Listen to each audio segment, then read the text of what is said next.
Assalamu alaikum. Bonjour à tous.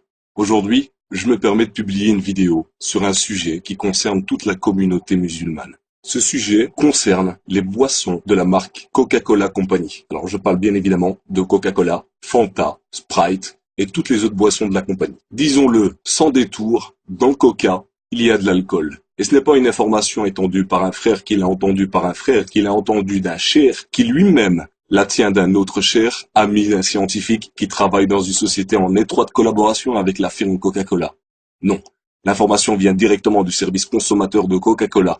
Et elle ne date pas du siècle dernier, elle date du mercredi 11 juillet 2007. En réponse à l'un des lecteurs du site Alkez, qui a eu la bonne idée de contacter Coca-Cola Company, puis de scanner la lettre qu'il a reçue, le service consommateur de Coca-Cola écrit noir sur blanc. C'est avec plaisir que nous vous confirmons que la boisson rafraîchissante sans alcool peuvent contenir d'infimes traces d'alcool provenant des arômes utilisés, entre parenthèses, des supports d'arômes. En effet, la quantité d'alcool présente dans nos boissons est toujours très faible et en tout cas toujours inférieure à 1,2 degré d'alcool présente dans nos boissons, soit 1,2% en volume.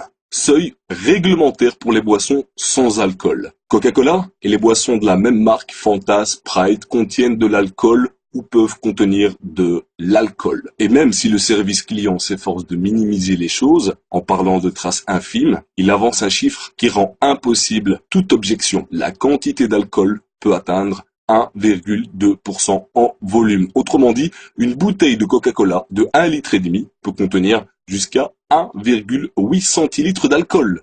Vous vous imaginez? Et on sait très bien qu'il y en a qui sont accros au Coca-Cola. Ce chiffre va leur donner des idées de tout l'alcool qu'ils ont pu avaler. Alors si on fait la conversion entre la quantité d'un pack de bière, on a en effet vite fait de remplir des canettes de bière de 1,8 centilitres d'alcool. Alors plus sérieusement, ce qui m'a poussé à enregistrer cette vidéo, c'est le comportement de certains soi-disant musulmans. Il suffit d'ouvrir les yeux, d'aller dans les commerces et de voir si les musulmans vendent effectivement cette boisson.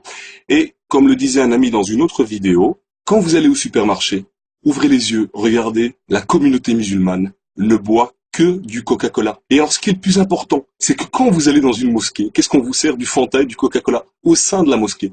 Alors, à part le fait qu'il y a de l'alcool, sachez que boire du Coca-Cola, c'est financer, je dis bien, aider le gouvernement israélien à tuer chaque jour des Palestiniens. Vous imaginez le nombre d'argent que vous avez pu donner dans votre vie à la compagnie Coca-Cola. Pour ma part, il est inconcevable de donner 1 centime à Coca-Cola ou à toute autre société ou entreprise.